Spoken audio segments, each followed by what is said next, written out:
دنیا کی کتابوں میں بڑے بڑے بادشاہوں کے قصے ملتے ہیں، لیکن ایک حکمران ایسے بھی گزرے ہیں جنہیں تاج بھی ملا اور نبوت کا مقام بھی۔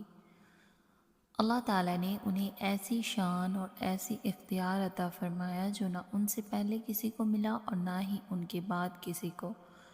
ان کے حکم کے آگے صرف انسانی نہیں بلکہ جانور، پرندے، جنات اور یہاں تک کہ ہوا بھی ان کے اشارے پر چلتی تھی۔ جی ہاں، وہ عظیم نبی اور عظیم بادشاہ تھے، حضرت سلیمان علیہ السلام۔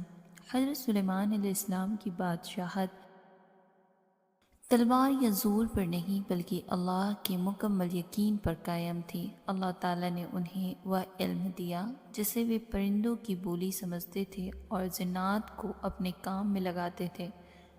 جب وہ سفر پر نکلتے تو ان کا تخت ہوا کے ذریعے مہینوں کی دوری کچھ لمحوں میں طے کر لیتا، لیکن اتنی عظیم طاقت کے باوجود ان کے دل میں کبھی گھمنڈ نہیں آیا، بلکہ ہر لمحہ شکر اور عزیزی موجود رہتی تھی۔ یمن کی سرزمین پر ایک عقل مند اور سمجھدار ملکہ حکومت کرتی تھی جن کا نام تھا ملکہ بلقیس۔ وہ اپنی قوم میں عزت رکھتی تھی اور حکمت سے فیصلے کرتی تھی۔ جب اسے حضرت سلیمان علیہ السلام کا پیغام ملا تو اس نے انکار کے بجائے سچائی کو جاننے کا فیصلہ کیا اور پورے ادب کے ساتھ ان کے دربار میں حاضر ہوئی۔ دربار کی شان اور نور دیکھ کر ان کی آنکھیں ٹھہر سی گئی تھی، کیونکہ اس نے ایسی بادشاہت پہلے کبھی نہیں دیکھی تھی۔ دربار میں کھڑی ہو کر ملکہ بلقیس نے بڑے ادب سے عرض کیا۔ اس نے سنا حضرت سلیمان علیہ السلام اپنے اڑنے والے تخت کے ذریعے بہت ہی کم وقت میں دور دراز علاقوں تک سفر فرماتے ہیں۔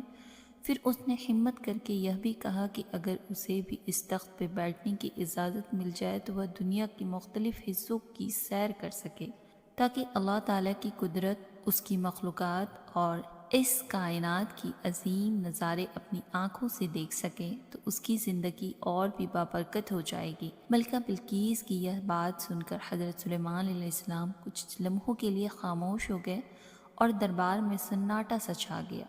پھر انہوں نے مسکرا کر فرمایا کہ یہ تخت اور یہ طاقت کسی کی شان دکھانے کے لیے نہیں بلکہ اللہ کی پہچان کرانے کے لیے دی گئی ہے، اور اللہ تعالیٰ نے چاہا تو یہ سیر بھی ہوگی، لیکن اس سے پہلے دل میں یہ یقین ہونا کہ اصلی بادشاہت تخت کی نہیں بلکہ اللہ کی بندگی کی ہوتی ہے۔ اس ملاقات اور اس سمجھ کے بعد ملکہ بلقیس کا دل حق کی طرف جھک گیا۔ اس نے یہ مان لیا کہ دنیا کی ساری طاقت اور حکومت اللہ کے حکم سے ہی چلتی ہے۔ اس نے اپنی رب سے دعا کی اور کہا کہ وہ اب سلیمان علیہ السلام کے ساتھ اللہ رب العالمین پر ایمان لاتی ہیں۔ اس طرح یہ واقعہ ہمیں یہ سکھاتا ہے کہ جسے اللہ نواز دے وہ جتنا اونچا ہوتا ہے اتنا ہی زیادہ جھکا ہوا اور شکر گزار ہوتا ہے۔ تو اگر ہماری ویڈیو آپ کو پسند آتی ہے اور واقعہ سننے میں آپ انٹرسٹڈ ہے تو پلیز ہمیں سبسکرائب کر لیجیے گا، لائک کر دیجیے گا، اور نیچے کامنٹ کر کے آپ ضرور بتائیے گا کہ نیکسٹ ویڈیو میں آپ کون سا واقعہ سننا پسند کریں گے۔ اللہ حافظ۔